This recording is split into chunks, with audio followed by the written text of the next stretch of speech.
In the era of slavery in the United States, the dietary habits of white slave owners were closely intertwined with the historical context of that period.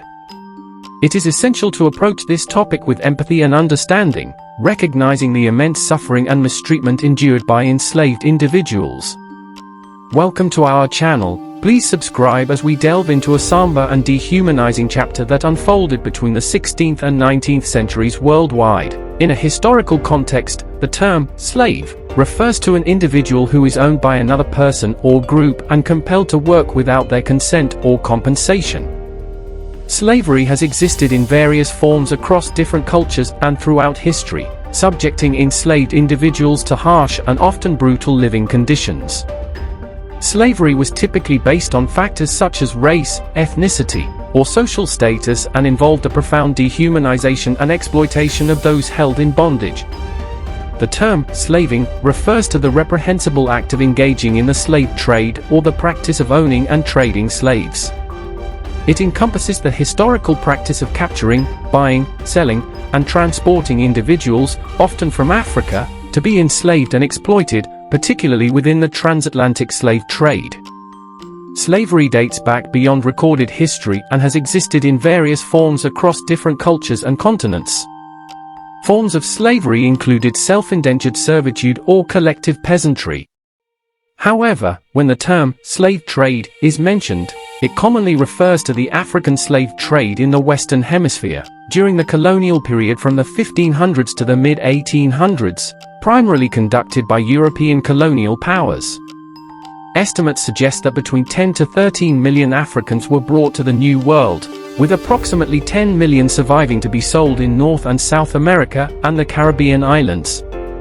The British, French, and Spanish colonies in what is now the United States and the Caribbean received a significant number of these enslaved individuals. Brazil received nearly 5 million, while the rest were sent to Spanish colonies in South America.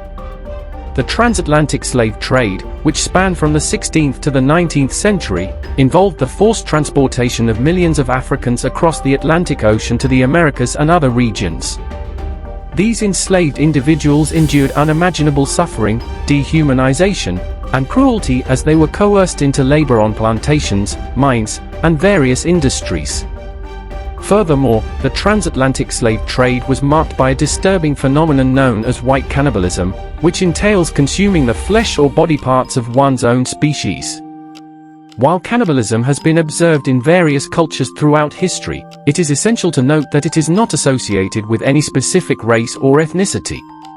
It has occurred in different parts of the world among diverse groups, often involving isolated tribes or individuals with severe mental disorders. One historical account, examined by a Latin American history professor at the University of Leeds in England, involved the Portuguese slave trading ship Arrogante. This ship was captured by British forces off the coast of Cuba in 1837, with over 330 African slaves on board, even after Portugal had abolished the slave trade and slavery.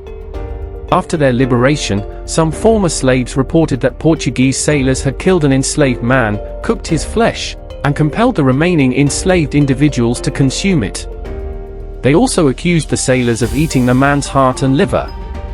Local British authorities investigated, but the sailors were never found guilty. The conditions on these ships were inhumane, with African slaves confined below deck in cramped quarters, providing only limited opportunities for exposure to sunlight. Enslaved individuals were subjected to enforced exercises, such as dancing, to maintain their health and posture during the voyage.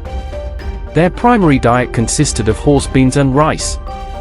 Africa was home to several powerful and prosperous kingdoms and empires, each with its own distinct characteristics and history. In the sphere of political and economic systems, there are several noteworthy examples, including the Kingdom of Ghana, the Mali Empire, the Songhai Empire, the Kingdom of Axum, and the Great Zimbabwe Civilization. These societies had their own distinct systems of governance, cultures, and notable technological achievements. The transatlantic slave trade and the era of colonialism had profound and devastating consequences for numerous African communities, disrupting their social structures, economies, and cultures. Understanding the richness and intricacies of pre-colonial African history is vital to appreciating the continent's heritage, and its significant contributions to the world. Did enslaved individuals continue to endure slavery, or did they attempt to resist it? Let's explore this further. Please subscribe to our YouTube channel for more content like this. The history of African American resistance against slavery stands as a testament to the unyielding human spirit and the quest for freedom and dignity. It's important to acknowledge that these acts of resistance were incredibly perilous, as those who were caught faced severe punishment or even death. During the period of slavery in the United States, conflicts between African slaves and white slave owners over matters of freedom and the conditions of enslavement were frequent. These conflicts stemmed from the inherent injustice and brutality of the institution of slavery. Enslaved Africans employed various forms of resistance and rebellion against their oppressors. To maintain control over enslaved Africans and suppress any resistance, slave owners employed brutal methods. Punishments such as whippings, mutilation, and even death were common consequences for those who rebelled or attempted to escape. Acts of resistance included sabotage, work slowdowns, escape attempts, and organized rebellions. Notable rebellions like the Stono Rebellion in 1739 in South Carolina, and the Nat Turner Rebellion in 1831 in Virginia posed significant challenges to the slave system. As more enslaved individuals escaped in search of freedom in the northern states or Canada, tensions escalated. In response, the U.S. Congress passed fugitive slave laws that obligated northern states to return escaped slaves to their owners, even if slavery was illegal in those states. The term white cannibalism appears to be misleading, as cannibalistic practices are not associated with a specific race or ethnicity. Instances of cannibalism have been documented in various cultures and societies worldwide, including ancient civilizations and extreme survival situations in modern times.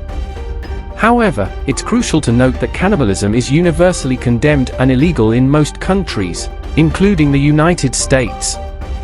The decline of cannibalistic practices can be attributed to factors such as the spread of civilization, cultural changes, legal regulations, religious influence, and an increased awareness of human rights. While there is no specific federal law against cannibalism, it is generally prosecuted under other statutes related to murder, desecration of human remains, and similar criminal offenses.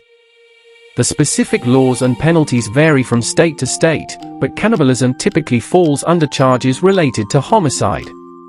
It's essential to emphasize that while cannibalism itself is illegal and morally reprehensible, it is an exceedingly rare crime in modern societies. The legal system and societal norms strongly discourage and condemn such acts. If you encounter any information related to cannibalism or any other illegal activity, it should be reported to the appropriate authorities immediately. A world without slavery and cannibalism would be more just, humane, and compassionate. In such a world, all individuals would enjoy freedom and equal treatment, regardless of their race or ethnicity. This would foster a more inclusive and diverse society, promoting a greater appreciation of the differences and strengths within humanity. Achieving a world without slavery requires ongoing efforts to address underlying issues such as poverty and inequality. It involves promoting education, empathy, and understanding among communities worldwide. By working together to build a more equitable and compassionate society, we can move closer to realizing this vision of a better world. Please share your thoughts in the comments section below, and don't forget to like, share, and subscribe to this channel. Thank you, and we look forward to seeing you in the next video.